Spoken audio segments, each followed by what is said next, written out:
ಇದು KH ಮುನಿಯಪ್ಪನವರಂತಹ ಹಿರಿಯ ಸಚಿವರ ಹತ್ರ ನಿಮ್ಮ ಖಾತೆ ಇತ್ತು, ಆಹಾರ ಖಾತೆ ಇತ್ತು. ಅವ್ರು ಹಠಕ್ಕೆ ಬಿದ್ದು ನಂಗೆ ಬೇಡವೇ ಬೇಡ ಅಂತೇಳಿ ಖಾತೆ ನಮಗೆ ಚೇಂಜ್ ಮಾಡಿಸ್ಕೊಂಡು ಈಗ ಇವತ್ತು ಬಂದಿದ್ದೀರಿ, ನೀವು ಹೊಸದಾಗಿ ಬಂದಿದ್ದೀರಿ, ರಿವ್ಯೂ ಮಾಡಿದ್ದೀರಿ. ಅಷ್ಟೊಂದು ಏನಾದರೂ ರಿಸ್ಕ್ ಇದೆ, ಯಾಕಂದ್ರೆ ಅವರು ಯಾವುದೇ ಕಾರಣಕ್ಕೂ ನಮ್ಗೆ ಬೇಡ ಅಂತ ಹೇಳಿದ್ರೆ ಅದನ್ನ ನಿಮಗೆ ವಹಿಸ್ತಾರೆ.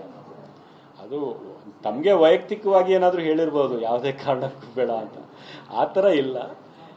ಅವರು ಹಿರಿಯ ನಮ್ಮ ಪಕ್ಷದ ನಾಯಕರು, ಒಳ್ಳೆ ಸಮರ್ಥ ಆಡಳಿತಗಾರರು ಕೂಡ. ಕೇಂದ್ರದಲ್ಲಿ ಸಚಿವರಾಗಿದ್ದರು, ರಾಜ್ಯದಲ್ಲಿ ಸಚಿವರಾಗಿದ್ದರು.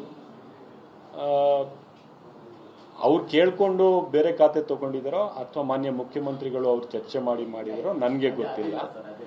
ಆದರೆ ನಾನು ಭಾಳ ಸಂತೋಷದಿಂದ ಈ ಡಿಪಾರ್ಟ್ಮೆಂಟಿನ ಚಾರ್ಜನ್ನು ವಹಿಸ್ಕೊಂಡಿದ್ದೇನೆ.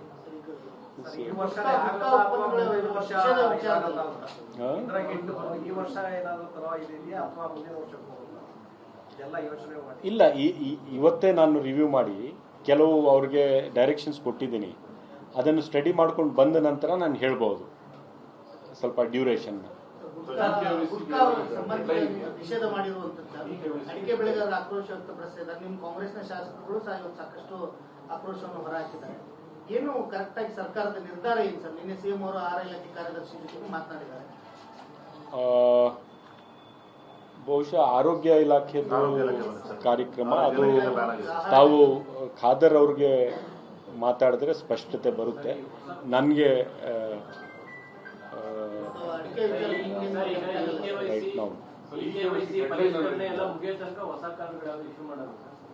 ಹೊಸ ಕಾರ್ಡು ಇಶ್ಯೂ ಮಾಡಕ್ಕೆ ಬರೋದು ಇಲ್ಲ, ಯಾಕಂದ್ರೆ ಕೇಂದ್ರ ಸರ್ಕಾರದಿಂದ ನಿರ್ಬಂಧ ಇದೆ ನಮಗೆ. ಒಂದು ಆರೋಗ್ಯ ದೃಷ್ಟಿಯಿಂದ ಮಾಡಬೇಕಂತ ಕಾರ್ಡ್ಸ್ ನಾವು ಇಶ್ಯೂ ಮಾಡ್ತಾ ಇದ್ದೀವಿ. 2 ಈ KYC ಶುರು ಮಾಡ್ತಾ ಇದ್ದೀವಲ್ಲ, ಡೆಡ್ ಲೈನ್ ನಾವು ಏನು ಸೆಪ್ಟೆಂಬರ್ ಎಂಡ್ಗೆ, ಸೆಪ್ಟೆಂಬರ್ 30ನೇ ತಾರೀಕುವರೆಗೂ ಈ KYC ಮಾಡ್ಕೊಳ್ಳಿ ಅಂತ ಎಲ್ಲರಿಗೂ ನಾವು ಅಪೀಲ್ ಮಾಡ್ಕೋತಾ ಇದ್ದೀವಿ. ಎಲ್ಲ ತಮ್ಮ ಮುಖಾಂತರ ಕೂಡ ಎಲ್ಲ ಸಾರ್ವಜನಿಕ ಬಂಧುಗಳಿಗೆ ತಮ್ಮ ಪಡಿತರ ಚೀಟಿ ಸಂಬಂಧಪಟ್ಟಂಗೆ ತಾವು ಸೆಪ್ಟೆಂಬರ್ 30ನೇ ತಾರೀಕು ಒಳಗಡೆ ಈ KYCಯನ್ನು ಮತ್ತೊಮ್ಮೆ ಮಾಡಿಸ್ಕೋಬೇಕು ಅಂತ ನಾನು ಮನವಿ ಮಾಡ್ಕೋತಾ ಇದ್ದೇನೆ. ಈ KYC ಆದ ತಕ್ಷಣ ನಮಗೆ ಗೊತ್ತಾಗುತ್ತೆ ಎಷ್ಟು ಕಾರ್ಡ್ಸು ಇನ್ಎಲಿಜಿಬಲ್ ಆಗಿ ನಮಗೆ ಎಷ್ಟು ಮಾರ್ಜಿನ್ ಇದೆ ಅಂತ.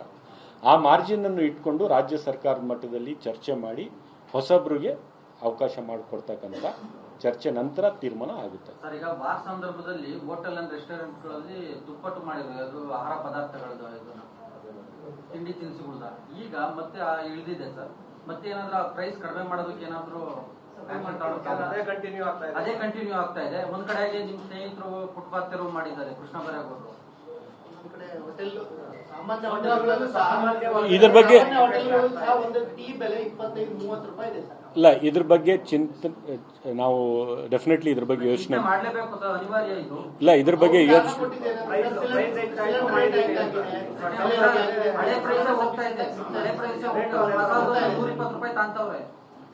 ಸೊ ಇದ್ರ ಬಗ್ಗೆ ನಾನು ಕೂಡ ಯೋಚನೆ ಮಾಡ್ತೇನೆ.